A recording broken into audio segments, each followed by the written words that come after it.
प्यारे दोस्तों नमस्कार। मैं यदुवेन सर हिंदी की इस ऑनलाइन कक्षा में आप सभी का एक बार फिर से हार्दिक स्वागत और अभिनंदन करता हूं।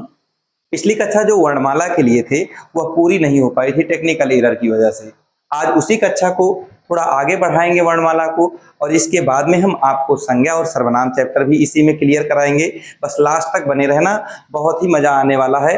बहुत ही अच्छी तरीके से आपको संज्ञा सर्वनाम जो आज तक नहीं पढ़ा है उसको भी समझ में आ जाएगा। फिर दोबारा कभी हिंदी में संज्ञा सर्वनाम पढ़ने की जरूरत नहीं होगी। वो किसी भी एग्जाम को हिंदी देगा तो क्रैक कर जाएगा हिंदी में। तो देखते हैं आज का क्वेश्चन जो 14 नंबर का है। सभी स्वर क्या होते हैं? सभी स्वर क्या होते हैं? वो दीर्घ होते हैं, या वो अघोष होते हैं, या वो महाप्राण होते हैं, या वो अल्पप्राण और सघोष दोनों होते हैं। जितने भी स्वर होते हैं, तो देखिए स्वर क्या दीर्घ होते हैं? अरे स्वर तो दीर्घ भी होते हैं और लघु भी होते हैं ना। क्या सारे स्वर अघोष होते हैं? नहीं, घोष होते हैं। सारे स्वर कैसे होते हैं पिछली कक्षा में मैं बताया हूँ। नहीं देखे हो तो वर्णमाला के हिंदी की प्लेलिस्ट में जाके वर्णमाला का पार्ट 2 देख लेना कि जितने भी स्वर होते हैं वो क्या होते हैं? सघोष होते हैं। और बात करें ये क्या होते हैं? अल्पप्राण भी होते हैं। क्यों अल्पप्राण होते हैं? क्योंकि उनको बोलने में हवा कम निकलती है मुंह से ना। मैंने बताया था अल्पप्राण किसे कहते हैं? जिन स्वरों को बोलने में या जिन वर्णों को बोलने में मुंह से हवा कम निकले वो अल्पप्राण, और जिनको बोलने में हवा ज्यादा निकले मुंह से वो महाप्राण। ठीक है। पिछली कक्षा में बताया था कि जो दूसरा और चौथा होता है महाप्राण होता है, बाकी जो बच गए वो अल्पप्राण होता है। और महाप्राण में शा सा सा और हा आता है, और यारा लावा आता है। अल्पप्राण में पिछली कक्षा में सब कुछ क्लियर किया हूं बहुत अच्छे तरीके से, इसलिए उसको जरूर देख लेना। ठीक है। अगले क्वेश्चन को देखिएगा। अगला पूछा है कि अंतस्थ व्यंजन जो या र ला वा है क्या होते हैं? या रा ला वा को किस में रखते हैं? महाप्राण और अघोष में रखते हैं, या अल्पप्राण और सघोष में रखते हैं, या अल्पप्राण और अघोष में रखते हैं, या महाप्राण और सघोष में रहते हैं? तो जब ऐसा क्वेश्चन आ जाए तो उससे डरना नहीं है, केवल देखो आपको आता है ये चीजें। सबसे पहले किसकी किसकी बात कर रहा है? महाप्राण और अघोष की बात। तो महाप्राण जो है, महाप्राण में आपने देखा था कि दूसरा वर्ण आता है और चौथा वर्ण आता है, साथ में शा शा शा और हा आता है। तो जरा बताइए ये बात किसकी कर रहा है? या रा लावा की। तो सा सा सा तो होगा नहीं, तो क्या किसमें चला जाएगा? जब ये महाप्राण नहीं है तो क्या होगा? वो अल्प प्राण होगा ना। तो ये क्लियर हो गया बच्चे कि जो यारा लावा है क्या है? अल्प प्राण है। अब अल्प प्राण का ऑप्शन कितने देख रहे हैं? महाप्राण के ये दोनों ऑप्शन कट गए, अल्प प्राण के ये दोनों दिख रहे हैं। अब यारा लावा ये सघोष हैं या अघोष हैं? तो इसको भी हम आपको बहुत अच्छी तरीके से क्लियर कराए थे। सघोष और अघोष में फिर से एक बार देख लो। एक होता है सघोष और एक होता है अघोष। मैंने कैसे तैयार कराया था आपको याद हो अगर तो देखिए। अघोष बताए थे किसको लिखने में आप उल्टा सीधा कर देते हो? यारा लावा को लिखने में या तीनों सा को लिखने में? पहले कौन सा सा आएगा, उसके बाद कौन सा सा आएगा, उसके बाद कौन सा सा आएगा? तो इसी को तो उल्टा सीधा करते हो लिखने में। सघोष का उल्टा क्या लिखा है? आ लगने से उल्टा यही बनाना। तो उल्टा सीधा जिसे भी करते हो उसको यहाँ लिख दो, शा शा सा। हा तो उल्टे लोगों के साथ रहता नहीं था, इधर आ जाएगा। हमने कहा था कि ऊष्म व्यंजन और अंतस्थ व्यंजन कभी भी एक साथ नहीं रहते, ध्रुव विरोधी होते हैं। अगर इधर ऊष्म व्यंजन है तो इधर क्या हो जाएगा? अंतस्थ व्यंजन, या र ला और वा। तो जब जरा बताइए यारा लावा क्या है? सघोष है ना। तो इस प्रकार से सघोष वाले को पकड़ लीजिए। तो सघोष इसमें दिया है, करेक्ट आंसर हो जाएगा बी। तो जो यारा लावा है वो अल्प प्राण है और क्या है? सघोष है। Is that clear? अगले क्वेश्चन को देखो। अगला क्वेश्चन कह रहा है हा को छोड़कर बाकी तीनों ऊष्म व्यंजन सा सा सा क्या होते हैं? अभी पीछे बता दिया हूं। हा को छोड़कर तीनों व्यंजन क्या होते हैं? तो अभी जस्ट देखे हो, देखो एकदम। हा को अगर छोड़ दो तीनों व्यंजन ये क्या कहलाते हैं? ये तीनों अघोष कहलाते हैं ना। तो बस वही टिक करना है कि तीनों व्यंजन क्या कहलाते हैं? अघोष कहलाते हैं। आगे अगला क्वेश्चन देखिए। अगले क्वेश्चन में दे रहा है चा छा जा झा ध्वनियों को उनकी विशेष प्रकृति के कारण क्या कहा जाता है?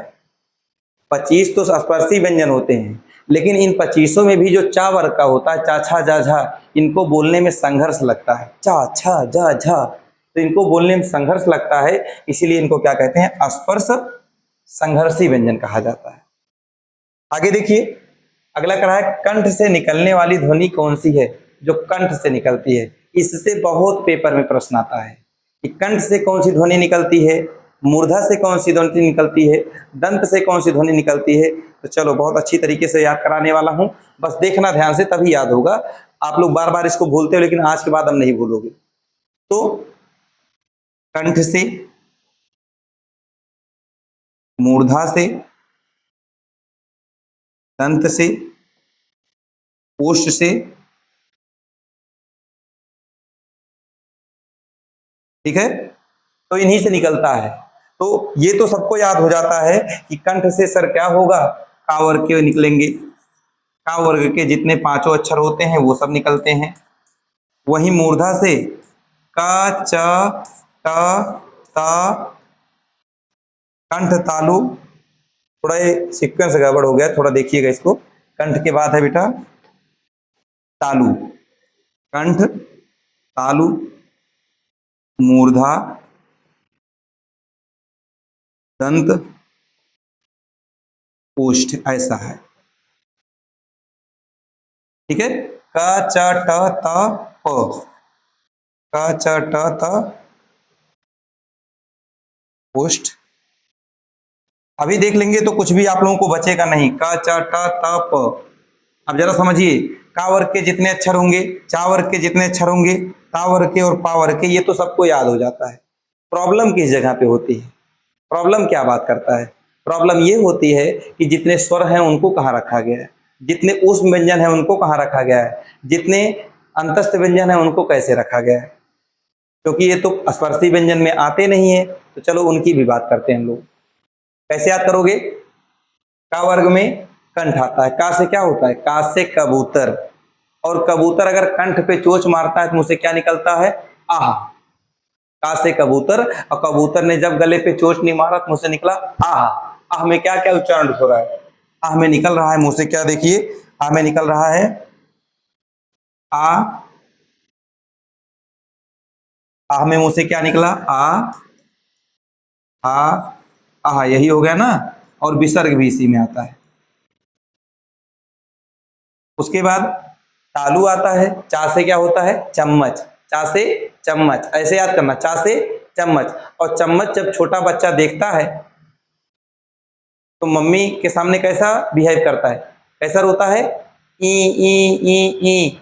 तो छोटी ई और बड़ी ई का उच्चारण कहाँ से हो जाएगा, यहीं से, छोटी ई और बड़ी ई। तो मम्मी क्या कहती है, बेटा क्या चाहिए, तो मॉडर्न टाइम का लड़का है, वो क्या बोलता है, जब उससे पूछने क्या चाहिए, दूध, तो क्या बोलता है, यस। तो इसमें तालु से और क्या निकलता है, या और शा भी निकलता है इसी से।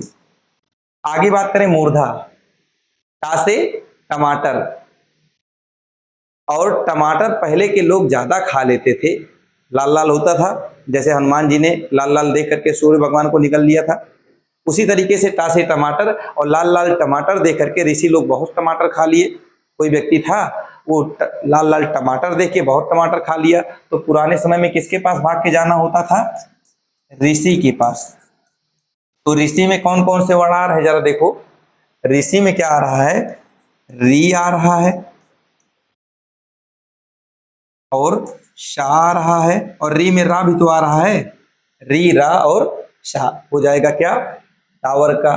वही ता से क्या होता है, तख्ती।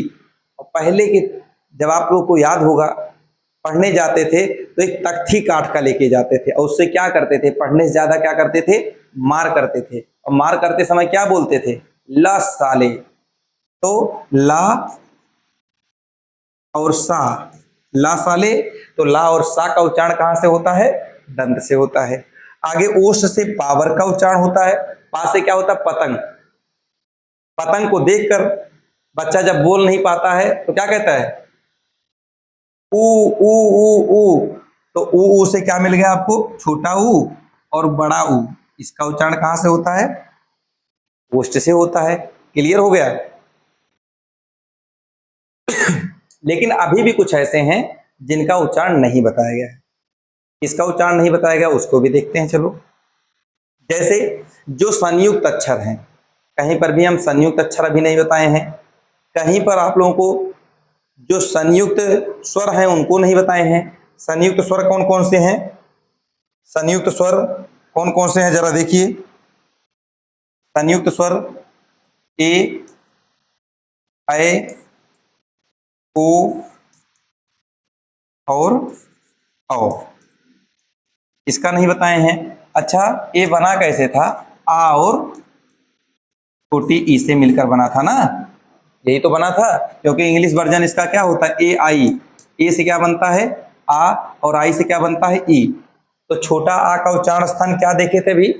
छोटा आ का उच्चारण स्थान कंठ था ना, देखो, छोटा आ का उच्चारण स्थान कंठ और ई का उच्चारण स्थान तालु। तो पूरा मिला दो तो क्या कहलाएगा? इसके आगे क्या कह दोगे पूरा मिलाने पर? कंठ तालु। तो अब अगर प्रश्न में आ जाए कि अच्छा, कंठ तालु हो गया इसका, इसका भी देखो, आई कैसे बनता था? छोटा आ और ए मिला करके, यही तो होता था। तो छोटा आ से हो गया कंठ, और ए का भी देख लिया, कंठ प्लस कंठ तालु। तो क्या इसको दो दो बार कंठ कंठ तालु कहोगे? नहीं ना। तो इनडायरेक्टली इसमें भी क्या मिल गया? कंठ तालु, इसका भी उच्चारण होता है। ऐसे ही इस पे आइए, ओ पर। ओ का उच्चारण स्थान जब पूछा जाए कैसे लिखते हो? ए यू। ए यू का मतलब क्या हो गया? छोटा आ और उ। छोटा आ का उच्चारण स्थान क्या देखे थे अभी? छोटा आ कहां से निकला था? कंठ से। और उ कहां से निकला था? देखो, उ का उच्चारण स्थान कहां से हुआ था? ओठ से। तो उ इसमें जोड़ दो, ओष्ठ। तो दोनों को मिलाने पर क्या हो गया? कंठोष्ठ। कंठोष्ठ, ठीक है, कि कंठ और ओष्ठ दोनों हो जाएगा, दोनों को मिला करके, ठीक है। अगला, इसका भी वही हो जाएगा जिस तरीके से इसको हुआ था। तो अब आप कह ले जाओगे कि सर ए और ए का उच्चारण स्थान कंठ तालु, और ओ और औ का स्थान क्या हो जाएगा? कंठोष्ठ। वहीं वा का उच्चारण स्थान आप याद कर लो, वा का उच्चारण स्थान क्या होता है? दंतोष्ठ। दंतोष्ठ, वाक का उच्चारण स्थान दंतोष्ठ होता है। अब जैसे संयुक्त अक्षर का पूछ ले, जितने संयुक्त अक्षर हैं, जैसे छा, तो छा किससे मिलकर बना था?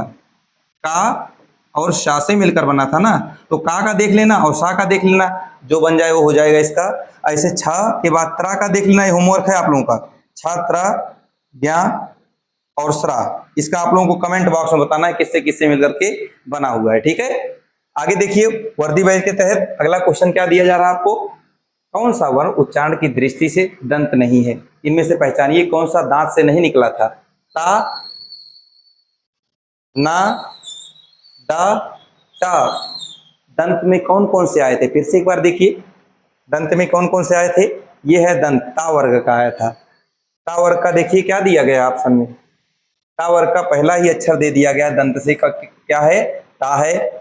पूछा नहीं शब्द दिया है, ध्यान देना, नहीं शब्द। ता से तख्ती, और तख्ती से मारते हो तो क्या बोलते हो? ला साले। तो ला साले तो दिया ही नहीं है, ला और सा तो दिया ही नहीं है। तो ता वर्ग के जितने होंगे वो सब क्या होंगे? दंत। ता, था, दा, धा, न। चलो, ता मिल गया इसका, दा मिल गया और ना मिल गया। क्या टा होगा? टा तो नहीं होगा ना दंत का। तो करेक्ट आंसर क्या हो जाएगा कि टा जो है वो दंत से इसका उच्चारण नहीं होता है। ओके, अगले क्वेश्चन को देखो। दांत और जीभ को स्पर्श बोलने वाले व्यंजन को क्या कहते हैं? जो दांत से और जीभ दोनों से बोले जाते हैं। तो जीभ से तो बोले ही जाएंगे, उसके साथ साथ दांत थे। दांत और जीभ से बोलने वाले क्या कहलाएंगे? दंत कहलाएंगे, या दंतोष्ठ कहलाएंगे, या मूर्धन्य कहलाएंगे, या कंठोष्ठ? बताइए। दांत और जीभ से बोले जाने वाले गलत मत करना, दंत कहलाते हैं, ठीक है। क्लियर हो गया? जब जीभ आकर के दांतों में टच होता है तो दंत होता है। इसी से आप क्लियर कर लो। पहले बोलो का। जहां पर आपका जीभ आकर के टच हुआ वो कौन सा स्थान हो जाएगा? का। कंठ, किसी को टच नहीं किया, डायरेक्ट बाहर निकल गया, कंठ से आया, का हो गया। उसके बाद चावर को बोलो चा, छा, जा, झा। जहां पे आपका टंग जाकर के टच किया वो हो जाएगा तालु का एरिया। उसी को तालु मान लो कि ये एरिया किसका है? हमारे मुंह में तालु है। अच्छा ठीक, का, च, टा आता है, टा बोलो, टा। टा जहां पे जा रहा है, टच हो रहा है, वो कौन सा एरिया हो जाएगा? मूर्धा हो जाएगा, ठीक है। टा, ठा, डा, ढा। तो जीभ जा करके जहां पे टच कर रही है वो मूर्धा कहलाता है। ठीक है, फोल्ड होकर के जा रही है ना, तो मूर्धा के एरिया हो गया। ठीक, कंठ तालु मूर्धा, फिर दंत आता है।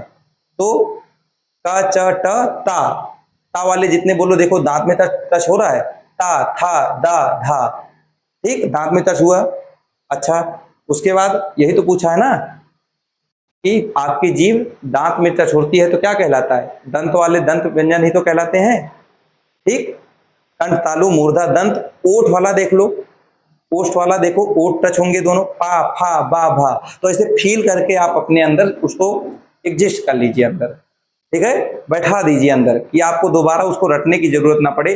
और दूसरा तरीका मैं जो सिखाया हूं, कचट तक, कंठ तालु मूर्धा दंतोष्ठ, और उसके बाद सारे स्वर का, और मैं सारा बता दिया हूं कि का से कबूतर, कबूतर ने गले पे मारा चोंच तो मुंह से निकला आ। तो आ और हा उसमें हो जाएगा। इस तरीके से जो कुछ भी बताया देख लेना अच्छे से। आपको, मेरा काम है अच्छे से पढ़ाना, लेकिन आपका काम क्या है? उसको अच्छे से पढ़ना, उसको नोट डाउन करना, मेरी बातों को अपने दिमाग में बैठा लेना। क्योंकि पेपर में बैठना आपको है, सिलेक्शन आपको लेना है।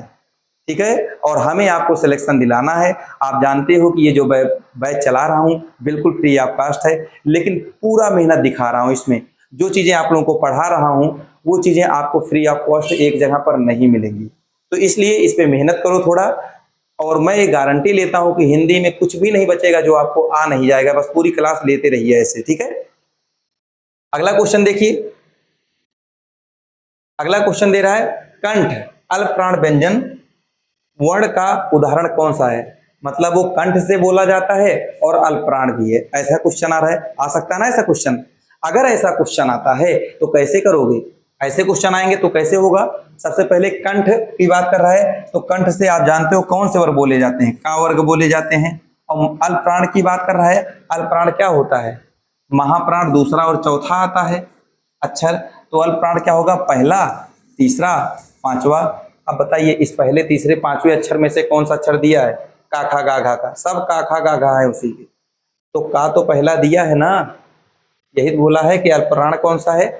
एक नंबर पे जो आएगा वो अल्पप्राण ही तो होगा। एक नंबर पे क्या आता है? का। क्या ये का कंठ से बोला जाता है? हाँ, का वर्ग के जितने भी अक्षर है वो कंठ से बोले जाते हैं। तो हमारा करेक्ट आंसर मिल गया हमको ए। खा देखो ये दूसरे नंबर पे आता है, ये तो महाप्राण है, हमसे अल्पप्राण कहा है। घा देखो चौथे नंबर पे आता है, ये भी महाप्राण है। और ता था दा धा ना, ये धा जो है ये कंठ से बोला ही नहीं जाता है, ये तो ता वर्ग में आता है। इस प्रकार से करेक्ट आंसर ए हो जाएगा। थोड़ा ध्यान से क्वेश्चन करोगे तो जरूर सही होगा आपका, मैं इतना मानता हूं। अगला क्वेश्चन देखिए। अब जो वर्णमाला था वो हो गया। अब अगला क्वेश्चन है ये संज्ञा का। तो कैसा लगा वर्णमाला? एक बार आप लोग लाइक कर दीजिए अगर अच्छा लगा हो। अगर आपके दोस्त, आपके सर का ये क्लास आप लोगों को सच में अच्छा लग रहा हो तो मेरे लिए कुछ, केवल मुझे इतना चाहिए कि आप लोग इसको शेयर करते रहिए ताकि ज़्यादा से ज़्यादा बच्चों तक पहुँचे। और थोड़ा सेशन को लाइक कर दीजिए और कमेंट करके बता दीजिए कि आपको कैसा लग रहा है क्लास, मेरा एफर्ट अच्छा है या नहीं है आपके लिए।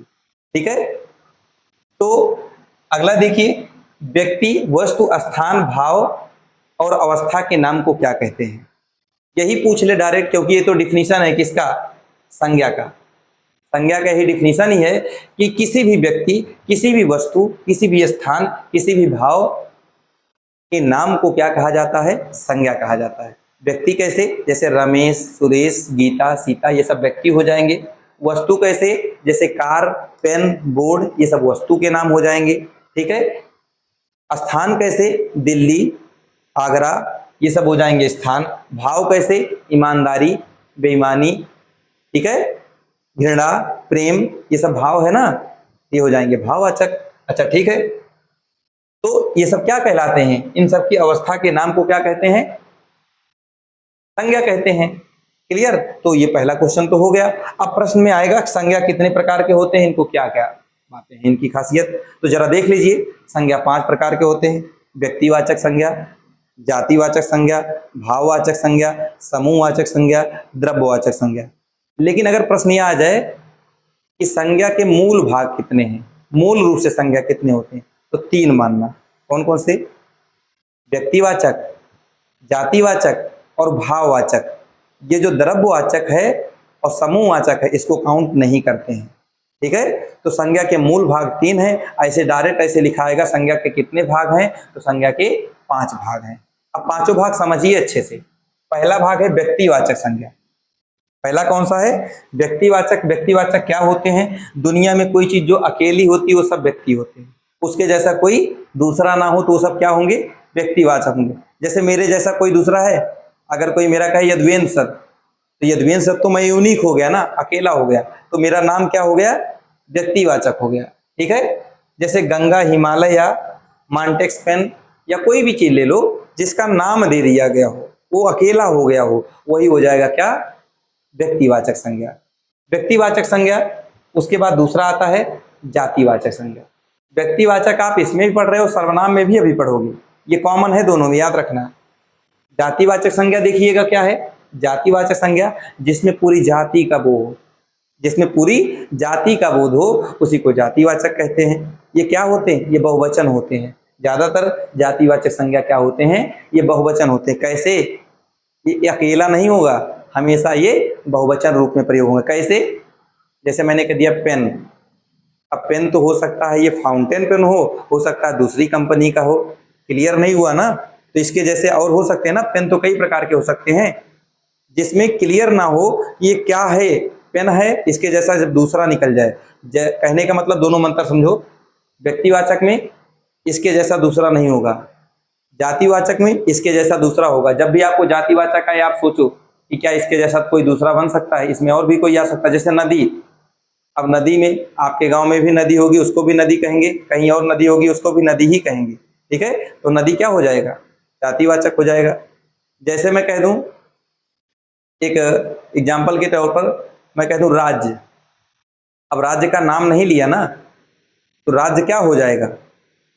ये हो जाएगा जातिवाचक, क्योंकि उसका नाम मैंने नहीं लिया। अभी नाम ले लिया होता उत्तर प्रदेश, अब उत्तर प्रदेश क्या हो जाता? क्लियर हो गया कि उत्तर प्रदेश जैसा दूसरा नहीं है। क्लियर? जैसे मैं कहूं शहर, अब शहर में कौन सा शहर है कोई पता है? नहीं ना। अगर यही कानपुर कह देता तो व्यक्तिवाचक हो जाता। ठीक है। लड़का, लड़का क्या हो जाएगा? पता नहीं कौन सा लड़का है, रमेश, सुरेश, ये सब तो हैं व्यक्तिवाचक। लेकिन जब लड़का हो गया, हो सकता है उस लड़के का नाम रमेश हो, लड़के जैसा दूसरा भी लड़का होगा, उसी लड़के जैसा तीसरा भी लड़का होगा। लड़का में ये नहीं क्लियर कर रहा है कि अकेला है कि बहुत सारे हैं। ठीक है। तो जिसमें समूह का बोध हो वो, सॉरी, जिसमें जाति का बोध हो, एक पर्टिकुलर पूरा क्राइटेरिया हो और वो बहुवचन रूप में हो, तो वही होता है जातिवाचक। अगला है समूहवाचक। समूहवाचक क्या होते हैं? जिसमें समूह का बोध होता है। बस समूहवाचक में याद रखना, समूह, जैसे सभा हो गया, भीड़ हो गया, ये सब क्या है? समूहवाचक हो गया। कोई ग्रुप हो गया, वर्ग हो गया, ये सब क्या है? समूहवाचक संज्ञा है। Is that clear? वर्ग मतलब क्या होता है? ग्रुप। वर्ग का मतलब क्या होता है? ग्रुप होता है। अगला है द्रव्यवाचक। द्रव्यवाचक क्या होते हैं? द्रव्यवाचक का मतलब है जिनका माप तौल हो, उन्हें गिना ना जाए। जैसे आप देखे थे अभी इधर जातिवाचक संज्ञा। जातिवाचक संज्ञा को क्या आप बताते थे ना, एक है, दो है, तीन है, चार है या एक से ज्यादा है, तो इनको काउंटेबल थे। लेकिन ये जो द्रव्यवाचक है इसे गिना नहीं जा सकता, ये केवल मापा जा सकता है और तौला जा सकता है। जैसे क्या एग्जाम्पल बताइए सर? दूध, दही, सोना, चांदी, ये सब गिने जाते हैं नहीं ना, या तो मापे जाते हैं या तो तौले जाते हैं। ठीक है। अगला है भाववाचक। क्या होता है? भाववाचक भी जानिए। भाववाचक संज्ञा केवल महसूस किया जाता है, फील किया जाता है, इसको दिखाई नहीं देता, ये अदृश्य होता है। ऐसे भी क्वेश्चन आ सकता है, संज्ञा का कौन सा प्रकार अदृश्य होता है, जो दिखाई नहीं देता है? तो कहोगे संज्ञा का केवल एक प्रकार ऐसा है जो अदृश्य होता है, वह कौन सा है? भाववाचक संज्ञा। जैसे प्रेम, घृणा, ईर्ष्या, ये सब क्या हो जाएंगे? ईमानदारी, बेईमानी, ये दिखाई नहीं देते हैं, इसको केवल फील करते हैं। जैसे किसी से प्रेम हुआ, किसी बच्चे से प्रेम हो गया, किसी जानवर से प्रेम हो गया, तो दिखाई नहीं देता है, वो केवल फील होता है मुझे। किसी से घृणा हुआ तो केवल फील किया जा सकता है, ये मुझसे घृणा करता है। ठीक है। वो दिखाई नहीं देता है। तो भाववाचक संज्ञा क्या होंगे? प्रेम, घृणा, ईर्ष्या, ईमानदारी, बेईमानी, ये सब होंगे भाववाचक संज्ञा। उम्मीद करते हैं कि पांचों आपको संज्ञा के भेद क्लियर हो गए होंगे। मुख्य रूप से 3 भेद हैं। कौन कौन से? व्यक्तिवाचक, जातिवाचक, भाववाचक। लेकिन वैसे भी आ जाए संज्ञा के कितने प्रकार हैं, तो 5। चलो आगे देखिएगा, आगे दे रहा है क्वेश्चन अब संज्ञा का, और ध्यान से करना, लिखा है अर्थ के आधार पर संज्ञा के कुल कितने भेद हैं। अभी देखे थे ना, अर्थ के आधार पर संज्ञा के कुल कितने भेद थे।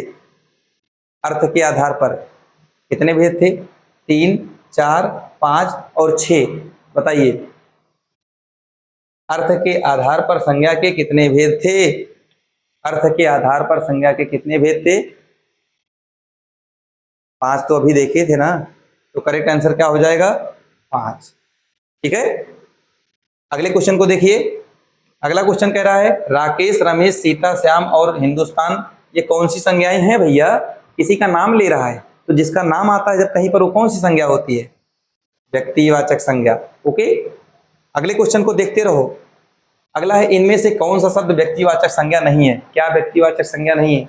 व्यक्तिवाचक संज्ञा में आपको एक ही बात याद रखना है, जो अकेला होगा वो सब व्यक्तिवाचक। हिमालय अकेला है ना, गंगा अकेला है ना, राम अकेला है ना, क्या पहाड़, अरे पता नहीं कौन सा पहाड़ है, इसमें तो कई सारे आ सकते हैं। तो इसका करेक्ट आंसर क्या हो जाएगा, डी। ये सारे गलत हैं। ठीक है, अगले क्वेश्चन को देखिए।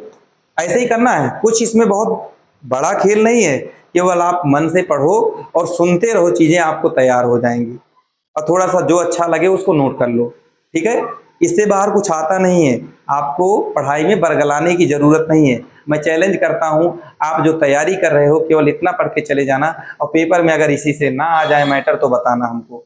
बहुत ज्यादा पढ़ाने से मतलब क्या है, जब पेपर में आपके इसी लेवल का पूछा जाता है।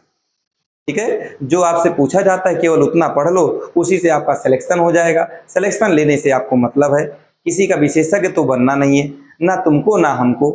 तो केवल आप सिलेक्शन के लिए जितनी जरूरत है वो पूरी क्वांटिटी में देने की कोशिश कर रहा हूं आपको। उतना ही पढ़ो, मेरे पर विश्वास करो, और जितना दूं उतना पढ़ते चलो, बस आपका सिलेक्शन उसी से हो जाएगा। तो चलो अगला क्वेश्चन देखो। शहर संज्ञा का कौन सा प्रकार है। अगर शहर का आ जाता नाम, जैसे कानपुर, तो कानपुर तो व्यक्तिवाचक, और शहर का नाम नहीं है तो शहर कोई भी हो सकता है, निश्चित नहीं है, तो ये हो जाएगा जातिवाचक। ओके, क्लियर हुआ। अगले क्वेश्चन को देखिएगा। अगला क्वेश्चन दे रहा है घड़ी संज्ञा का कौन सा प्रकार है। टाइटन है या कोई और कंपनी है, ये क्लियर नहीं है ना। टाइटन होता तो व्यक्तिवाचक होता, और घड़ी ये क्लियर नहीं कौन सी घड़ी है, प्रकार उसका क्लियर नहीं है। इस प्रकार से घड़ी क्या हो जाएगा, जातिवाचक संज्ञा। अब आप लोगों को बहुत अच्छे से क्लियर हो रहा होगा सारी चीजें। सभी जातिवाचक संज्ञा का समूह कौन सा होता है। कह रहा कि इसमें से पहचानो कि जो सब में जातिवाचक संज्ञा हो। चलो बूढ़ा क्या है, नहीं क्लियर कर पा रहे हो, मत करो, अवस्था की बात है ना, बुढ़ापा फील करते हो ना, तो फील करने वाली चीजें कहाँ जाती हैं, भाववाचक में जाती हैं। चलो छोड़ दो उसको, तो ये गलत हो गया। अच्छा गोदावरी क्या है, नाम आ गया किसी नदी का, तो व्यक्तिवाचक है ना, ऐसे क्लियर करना है। चलो देखो आगे, इसमें दिल्ली भी नाम आ गया किसी का, तो ये तो व्यक्तिवाचक है। इसमें देख लो, ये तो राम नाम है, व्यक्तिवाचक है। इसको देखो लड़का, पता नहीं कौन सा लड़का है, समूह ही तो होगा, कोई किसी और को भी कह सकते हो, किसी और को भी कह सकते हो लड़का। नगर, नगर का नाम नहीं है, केवल नगर लिखा है, तो ये तो हो गया जातिवाचक। कार, कार का प्रकार नहीं पता है, इस प्रकार से ये तीनों क्या हो जाएंगे, जातिवाचक हो जाएंगे। उम्मीद करते हैं कि आपको पता चल रहा होगा, क्योंकि जातिवाचक हमेशा बहुवचन में प्रयोग होते हैं। ठीक है, जातिवाचक हमेशा किस में प्रयोग होते हैं, बहुवचन में प्रयुक्त होते हैं। अच्छा आगे देखो, पंडित जी भारत के प्रधानमंत्री थे। अब इस क्वेश्चन को कीजिए, बहुत अच्छा क्वेश्चन है। यहाँ पंडित जी कह रहा है कौन सा शब्द की संज्ञा है। पंडित जी क्या वो जातिवाचक है, क्या वो व्यक्तिवाचक है, क्या वो भाववाचक है, या समूहवाचक है। पंडित जी की बात कर रहा है, तो सोचिए, यहाँ पंडित जी देख करके कहोगे पंडित तो उसकी जाति है, नहीं, पंडित उसकी जाति नहीं है। ये संबोधित कर रहा है पंडित जी, मतलब किसके बारे में कह रहा है, पंडित जवाहरलाल नेहरू के बारे में।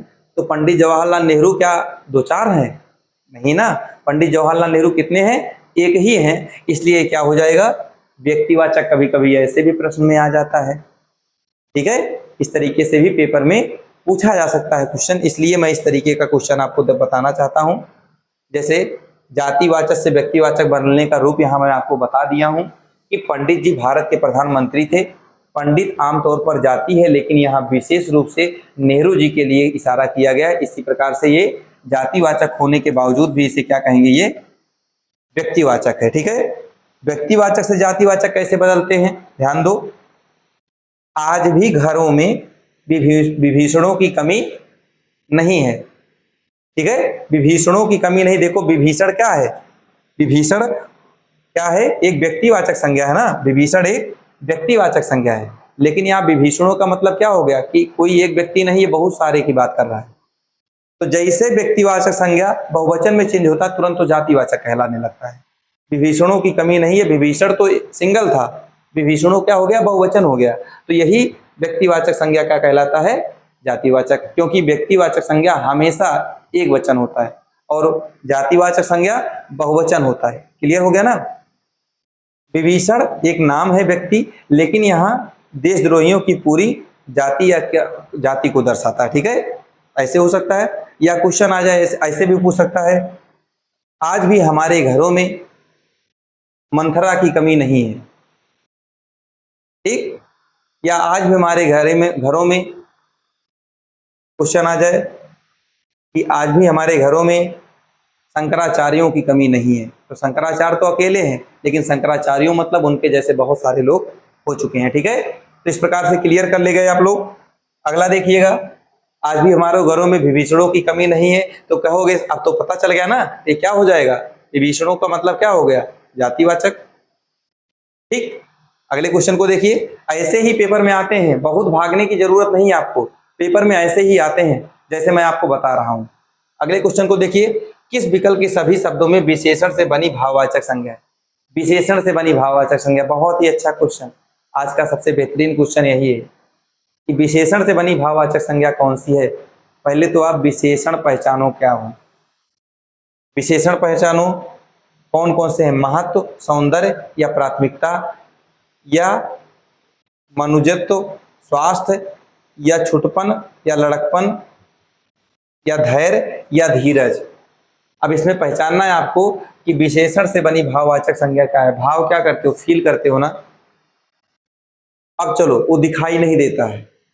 महत्व देखो, महत्व क्या है, ये विशेषण है या भाववाचक संज्ञा है। चलो, रमेश एक महत्व व्यक्ति है, नहीं, रमेश महत्वपूर्ण व्यक्ति है। तो विशेषण का काम क्या कर रहा है, महत्वपूर्ण।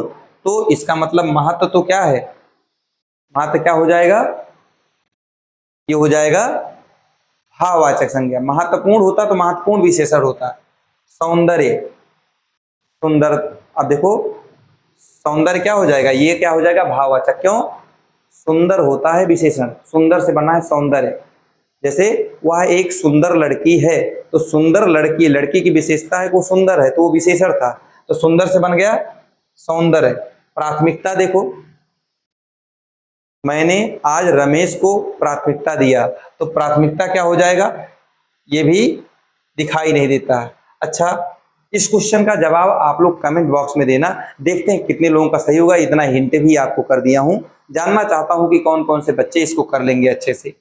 अगले क्वेश्चन को देखिए, कौन समूहवाचक संज्ञा नहीं है।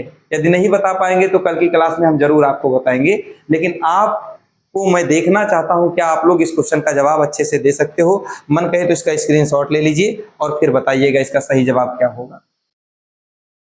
आगे देखिए, अगला क्वेश्चन दे रहा है, कौन सा समूहवाचक संज्ञा नहीं है। कहोगे समूहवाचक संज्ञा सेना है, सभा है, वर्ग है, वर्ग मतलब ग्रुप। झरना नहीं है, झरना समूहवाचक संज्ञा नहीं है। अब झरना कौन सा हो जाएगा, जातिवाचक। कौन सा झरना ये नहीं पता है, झरना केवल दिया गया है तो ये बहुवचन में होगा। लोभ शब्द संज्ञा का कौन सा प्रकार है, लोभ, फील करते हो ना, तो क्या हो जाएगा, लोभ शब्द भाववाचक हो जाएगा ना। जातिवाचक नहीं है, व्यक्तिवाचक नहीं है, द्रव्यवाचक नहीं है, तो क्या हो गया, भाववाचक हो गया। ठीक है, क्लियर हो रही चीजें। अगले क्वेश्चन के देखो, घी, दूध, कोयल, बहुत अच्छे से क्लियर हो गया। ये सब क्या है, द्रव्यवाचक है, मापा तौला जाता है इनको, इसलिए ये प्रकार क्या हो गए, द्रव्यवाचक हो गए। अगले क्वेश्चन पे आइए। अगला क्वेश्चन दे रहा है कि निम्नलिखित का मिलान करना है। बहुत अच्छा क्वेश्चन है बच्चा, इनका मिलान करना है। जरा क्वेश्चन देखिएगा, द्रव्यवाचक, समूहवाचक, जातिवाचक और व्यक्तिवाचक। अच्छा, ये क्वेश्चन दे रहा है, इनको पानी, पुंज, मैना और जुलाई, इनको मिलाइए। पानी क्या है, कहोगे सर पानी तो द्रव्यवाचक है, पुंज क्या है? कहोगे सर ये समूहवाचक है। पुंज मतलब गुच्छा, समूहवाचक है। मैना क्या है? तोता मैना, मैना में कौन सा कोई नाम है? एक ही मैना है? तोता एक ही होता है? नहीं ना, पूरे जाति का बोझ हो रहा है। तो क्या हो जाएगा? मैना जातिवाचक। अच्छा ठीक। और जुलाई क्या हो जाएगा? जुलाई का महीना तो एक ही बार आता है ना, एक ही होता है, तो ये क्या हो जाएगा? व्यक्तिवाचक। चलो अब मैच करो कौन सा आंसर सही है इसमें। पहले द्रव्य किस किस ऑप्शन में दिया है? एक ही ऑप्शन में है, द्रव्यवाचक, समूहवाचक, जातिवाचक और व्यक्तिवाचक। क्वेश्चन कठिन नहीं था, केवल आपको आना था। तो इसका करेक्ट आंसर क्या हो जाएगा? ए ऑप्शन सही हो जाएगा। क्लियर हुआ बच्चे? ये ऑप्शन कैसे क्लियर हुआ? कि जो हमारा पानी है वो द्रव्यवाचक है, जो कुंज है समूहवाचक है, मैना जो है जातिवाचक है, और जुलाई क्या है? व्यक्तिवाचक है। इस प्रकार से क्लियर कर ले गए कि इसमें करेक्ट आंसर क्या हो जाएगा? A option. अगले क्वेश्चन को देखिए। निम्नलिखित में से संज्ञा की दृष्टि से असंगत युग्म बताओ कौन सा है? असंगत युग्म। बंदर क्या है? जातिवाचक है। जी हाँ, बंदर नहीं पता है कि कौन सा बंदर है, ये जातिवाचक हो गए तो सही है। असंगत कह रहा है जो मिलान नहीं करता है। मोटाई फील करते हो, ये भी सही है। नेपाल व्यक्तिवाचक है। घृणा यही नहीं एग्जिस्ट करता है। घृणा क्या है? भाववाचक संज्ञा है, इसको फील किया जाता है। ये भाववाचक संज्ञा यहाँ व्यक्तिवाचक दिया, इसलिए यही असंगत है। तो अब जो संज्ञा का एक पार्ट केवल बचा है, जब आपसे क्वेश्चन आ जाए व्युत्पत्ति या रचना के आधार पर संज्ञा के कितने भेद होते हैं, तो व्युत्पत्ति या रचना के आधार पर संज्ञा के 3 भेद होते हैं। 3 भेद होते हैं, कौन कौन से? पहला होता है ऋण शब्द, दूसरा योग ऋण शब्द और तीसरा यौगिक शब्द। ठीक है, ऋण शब्द, योग ऋण शब्द और यौगिक शब्द। तो देखिएगा क्या होता है, तीनों को समझिए। पहले तो ऋण शब्द समझिए। जितने भी शब्द आप जानते हो, रमेश, सुरेश, ये सब सब सब पानी, दूध, जो कुछ भी आप जानते हो जिनको तोड़ा ना जा सके, वो सब क्या होते हैं? ऋण शब्द होते हैं। ठीक है, जिनको बहुत ज्यादा, जैसे पुनः या रमेश, कोई भी ले लो, दूध, पानी, शक्कर, पेन, डिजिटल बोर्ड, मोबाइल, ये सारे शब्द क्या हो जाएंगे? ऋण शब्द हो जाएंगे। वहीं यौगिक शब्द क्या होते हैं? यौगिक शब्द मिलाकर बनते हैं, जैसे विद्या और आलय, दो दो ऋण शब्दों से मिलकर के जो शब्द बनता है उसको कहते हैं यौगिक शब्द। वहीं योग ऋण क्या होता है? जहां पर कोई दो शब्द मिले और कोई तीसरा अर्थ प्रकट करने लगे, जैसे बहुब्रीहि समास के एग्जाम्पल आप जानते हो, पर्यायवाची जैसे जानते हो किसी की बन जाए, जैसे गज और आनंद, गजानन, तीसरे की तरफ से इंगित कर दिया ना, गणेश जी की तरफ, तो गजानन क्या हो जाएगा? योग ऋण शब्द। तो दो शब्दों से मिलकर किसी तीसरे की ओर इशारा करते हैं, वो क्या कहलाता है? योगिक, योग ऋण शब्द। तीनों क्लियर हुआ? ऋण शब्द जिन्हें तोड़ा ना जा सके, यौगिक शब्द दो ऋण शब्दों से मिलकर बना हो, और तीसरा पढ़े योग ऋण। योग ऋण में क्या होगा? किसी समास, कोई बहुब्रीहि समास का एग्जाम्पल होगा या किसी का पर्यायवाची मिलेगा मिलने पर, जैसे दशानन रावण को कहते हैं, नीलकंठ शिव जी को कहते हैं। समझ गए ना? तो इस प्रकार से जो संज्ञा था वो आपका हो गया है। अब आते हैं सर्वनाम पर। सर्वनाम भी देखिए, अगर सर्वनाम की बात करें तो इनमें से सर्वनाम की उपर्युक्त परिभाषा कौन सी है? अरे सर्वनाम कुछ नहीं है, जहां पर संज्ञा बार बार आ रहा हो उसी की जगह पर जिस शब्द का प्रयोग किया जाए वही सर्वनाम है। तो संज्ञा के स्थान पर प्रयुक्त होने वाले शब्द को क्या कहते हैं? सर्वनाम कहते हैं। कहोगे सर समझा दीजिए, जस्ट अगली स्लाइड में मैं समझाता हूं अभी। तो इसका करेक्ट आंसर क्या होगा? संज्ञा के स्थान पर जो भी प्रयोग कर दोगे वही क्या कहलाएगा? सर्वनाम, बी ऑप्शन। कहोगे सर अब इसको समझाइए तभी काम चलने वाला है। तो जरा देखिएगा, इसको समझाते हैं बहुत अच्छे तरीके से। जैसे मैंने कहा राम अच्छा लड़का है, फिर कहा राम माता पिता की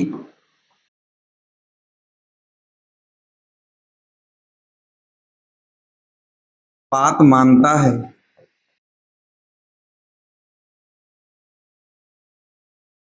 फिर लिखें राम विद्वान या राम विद्यालय भी जाता है।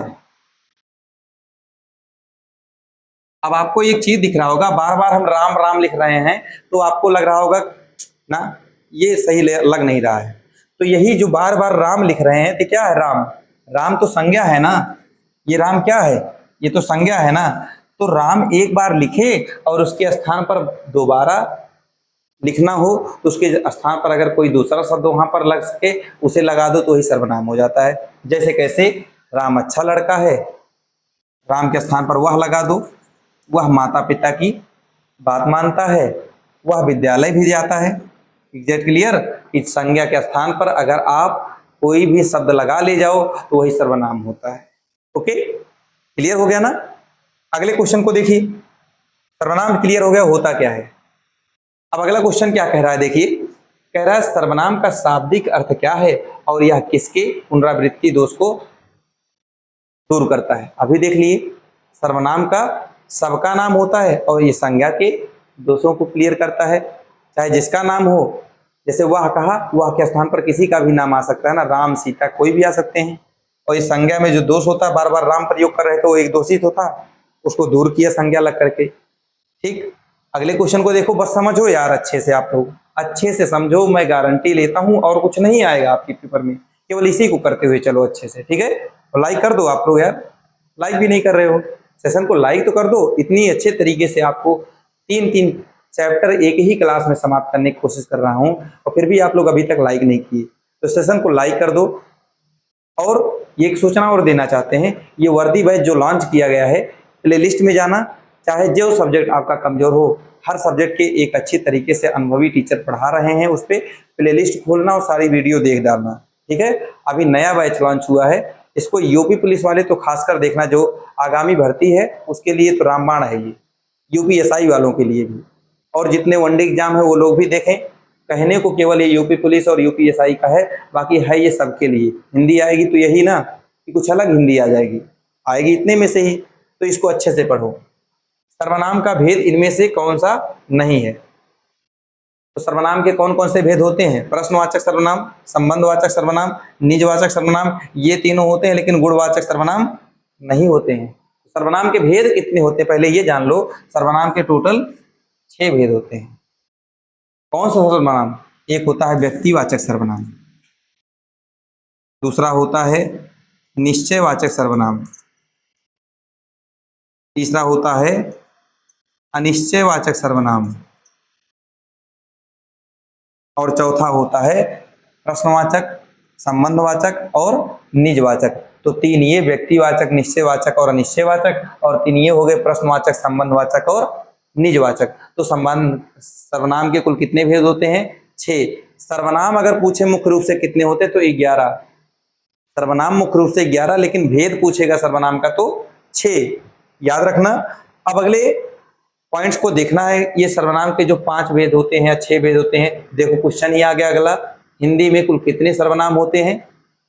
11 सर्वनाम होते हैं। ये 11 सर्वनाम है कौन कौन से? अगर बात करें तो देखिए, एक निजवाचक सर्वनाम में क्या आता है? अच्छा, इसको यहीं पर समझा भी दें, आप लोगों के लिए बहुत अच्छा होगा। जैसे निजवाचक सर्वनाम क्या होता है? निज मतलब, निजवाचक सर्वनाम जब स्वयं या खुद शब्द यूज करें, उसमें जहां पर स्वयं या खुद या अपने आप शब्द लग जाए वो सारे शब्द निजवाचक होते हैं। जैसे मैं अपना काम स्वयं करता हूं, अब स्वयं तुरंत जैसे लगा तो स्वयं क्या हो जाएगा? निजवाचक। या मैं अपने आप उठ जाता हूं तो अपने आप क्या हो जाएगा? निजवाचक। जहां पर सेल्फ डिपेंडेंसी की बात की जाती है वहीं पर क्या होता है? निजवाचक होता है।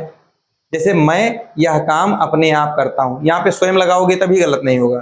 ठीक है, जैसे अगला एग्जांपल, किसान अपने आप में मस्त रहता है, अपने आप शब्द क्या हो जाएगा? निजवाचक हो जाएगा। अच्छा, अब देखिएगा, आप की बात कर रहा है। अच्छा, आप कह रहा है मध्यम पुरुष, जब आपका अर्थ तुम हो। इसको बहुत अच्छे समझा देते हैं थोड़ा आप लोगों को। पहला है व्यक्तिवाचक, उसी को देख लो। व्यक्तिवाचक, व्यक्तिवाचक संज्ञा जो होते हैं इनके भी 3 भेद होते हैं। व्यक्तिवाचक संज्ञा के तीन भेद होते हैं, एक प्रथम पुरुष, एक मध्यम पुरुष,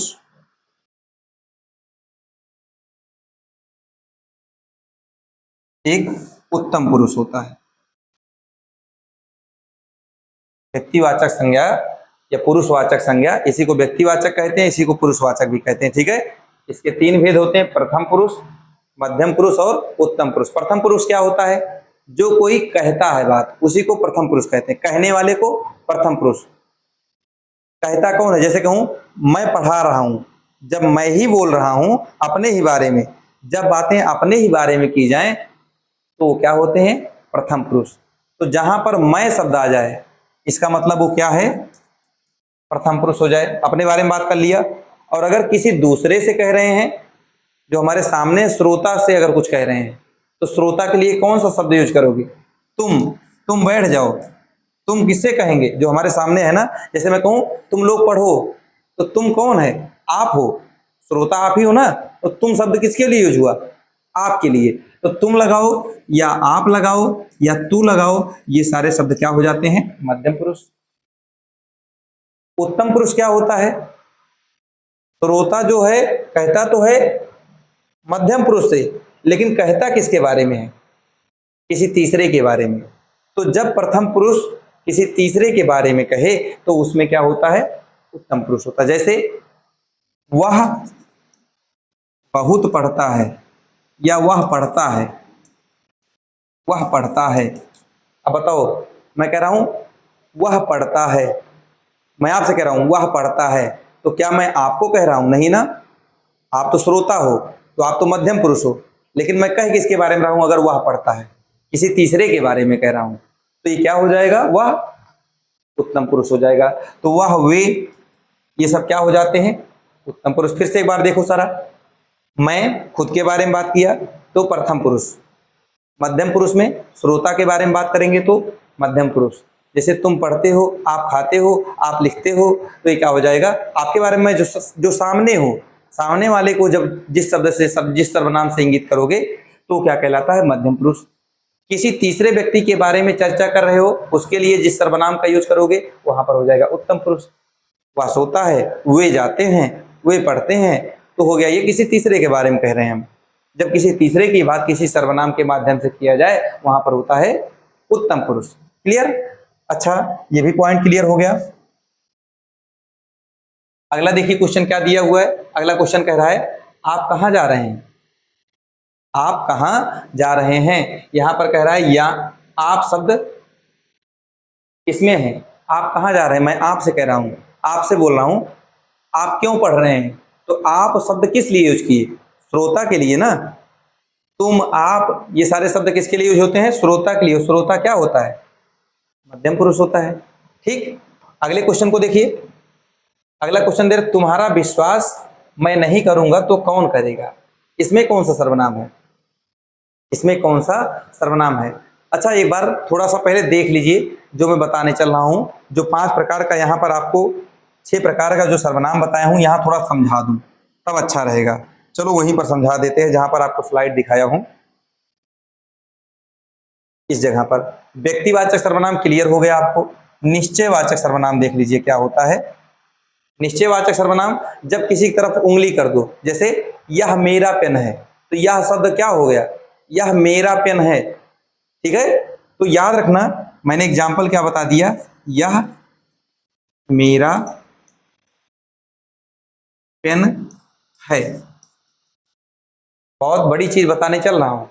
यह मेरा पेन है, जब किसी की तरफ इशारा कर दो तो क्या कहलाता है? निश्चयवाचक सर्वनाम। अभी इसी को मैं लिख दूं, यह पेन मेरा है, तब ये सार्वनामिक विशेषण हो जाएगा। ओके सर, अंतर क्या हो रहा है?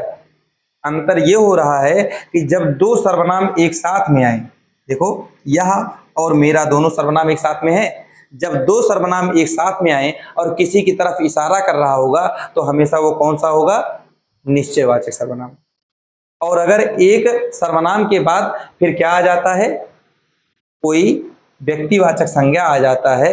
सर्वनाम के बाद अगर संज्ञा होगा तो आप जानते हो कि अगर कोई चीज, जैसे यह पेन मेरा है, तो अब अगर सर्वनाम के बाद कोई संज्ञा आ जाएगा तो हमेशा याद क्या रखना है कि वो सार्वनामिक विशेषण है।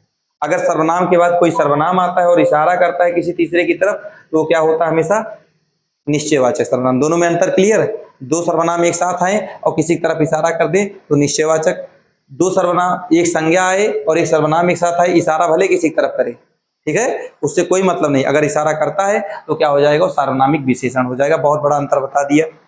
अनिश्चयवाचक जानते हो, जैसे मैं कहूं कोई दरवाजे पर खड़ा है, क्लियर ना हो, कोई अनिश्चय हो गया, निश्चित नहीं है कौन है, सर्वनाम के रूप में हुआ कोई, कुछ, कहां, क्यों, ठीक है। अगला है प्रश्नवाचक, जहां पर क्वेश्चन आ जाए, क्यों जा रहे हो, क्या नाम है तुम्हारा, क्या शब्द यूज हो गया, ठीक है। संबंधवाचक में क्या हो जाएगा, जब किसी का संबंध स्थापित किया जाता है। संबंध में कैसे शब्द आते हैं, तो याद रखना, संबंध में जो शब्द आते हैं, जो, सो, जिसका, उसका, जैसा, तैसा, जैसे जिसकी लाठी उसकी भैंस, तो इसमें संबंधवाचक सर्वनाम क्या हो जाएगा, जिसकी और उसकी। Is that clear? तो ये पेपर में आया हुआ है। निजवाचक में क्या होता है, अभी मैंने सिखाया था, निजवाचक में स्वयं के बारे में कहा जाता है, अपने आप के बारे में कहा जाता है। क्लियर हुआ? निजवाचक में किसके बारे में कहा जाता है, अपने आप के बारे में। जैसे मैं कहूं मैं अपना काम अपने आप करता हूं, मैं स्वयं उठता हूं, मैं स्वयं पढ़ता हूं, तो स्वयं, ये अपने आप, ये सारे शब्द जो यूज कर रहे हो, यही क्या है, निजवाचक। एक बार फिर से सारे देखो। व्यक्तिवाचक 3 प्रकार के होते हैं, जिसमें हमने बताया प्रथम पुरुष, मध्यम पुरुष, उत्तम पुरुष। प्रथम पुरुष में मैं, मध्यम पुरुष में तुम और उत्तम पुरुष में वह, ठीक है। फिर देखिए निश्चयवाचक, जब संज्ञा के सर्वनाम के बाद एक दूसरा सर्वनाम हो और संकेत कर दे किसी तरफ, इसको सांकेतिक सर्वनाम भी कहते हैं, इसीलिए इसका एक नाम सांकेतिक सर्वनाम भी है। अनिश्चयवाचक, जिसमें निश्चित ना हो सर्वनाम, जैसे कोई आ रहा है तो कौन आ रहा है पता नहीं है। प्रश्नवाचक में क्वेश्चन मार्क लगा होगा पहली चीज तो। संबंधवाचक में इसमें संबंध दिखाया जाएगा, किससे, जो से उसे, उसका उसकी से, जैसा तैसा से, ठीक है। निजवाचक में स्वयं, अपने आप, खुद, ये सारे शब्द आते हैं। इस प्रकार से क्लियर हो गया होगा अब आप लोगों को। अब अगले क्वेश्चन को देखेंगे तब क्लियर हो जाएगा आप लोगों को। देखिए, तुम्हारा विश्वास मैं नहीं करूंगा तो कौन करेगा, कह रहा है उपर्युक्त वाक्य में सर्वनाम पदों की संख्या बताइए कितना होगा। कहोगे सर एक तो तुम्हारा है, एक तो मैं है, एक तो है, तो कौन करेगा, ये है, सॉरी कितने हो गए, तुम्हारा, मैं, कौन, कितने हो गए, 3 हो गए ना। अब कहोगे तो नहीं है, तो नहीं है भैया, तो कोई संबंध स्थापित नहीं कर रहा है। तो कितने हो गए, तुम्हारा विश्वास मैं नहीं करूंगा तो कौन करेगा, तो कितने आ गए इसमें, 3 हो गए। Is that clear? अगर जो के साथ सो आया होता, 2 आए होते एक साथ, तब वो हो जाता, जैसी करनी वैसी भरनी, जैसी और वैसी होता तो हो जाता। यहाँ पे तो अकेला है इसीलिए ये सर्वनाम नहीं है। ओके, आगे देखिएगा। दे रहा है जो आप लोगों का सर्वनाम था वो भी आप लोगों को बहुत अच्छी तरीके से पढ़ा दिया गया। संज्ञा हो गया, सर्वनाम हो गया, जो वर्णमाला का छूटा था वो भी हो गया। पूरा जितना भी टॉपिक था आप लोगों को क्लियर कराते हुए चल रहे हैं। कल के अगले टॉपिक में विशेषण विशेष पढ़ाया जाएगा। और सेशन को अभी तक भी लाइक ना किए हो तो प्लीज यार लाइक कर दो, और चैनल को सब्सक्राइब ना किए हो सब्सक्राइब कर लो, और जिन भी बच्चों को नीड हो उनको भी भेज दो, क्योंकि पूरा आप लोगों को क्लास, जितना भी आपको किसी भी कंपटीशन एग्जाम के लिए जरूरत होता है सब्जेक्ट, चाहे वो हिंदी हो, चाहे वो पॉलिटी हो, चाहे वो ज्योग्राफी हो, चाहे वो कंप्यूटर हो, जो भी सब्जेक्ट हो, फ्री ऑफ कॉस्ट इसी चैनल पे आपको पूरा प्लेलिस्ट दिया जाएगा। ये मेरा वादा है आपसे। चलते हैं फिर। जय हिंद, जय भारत।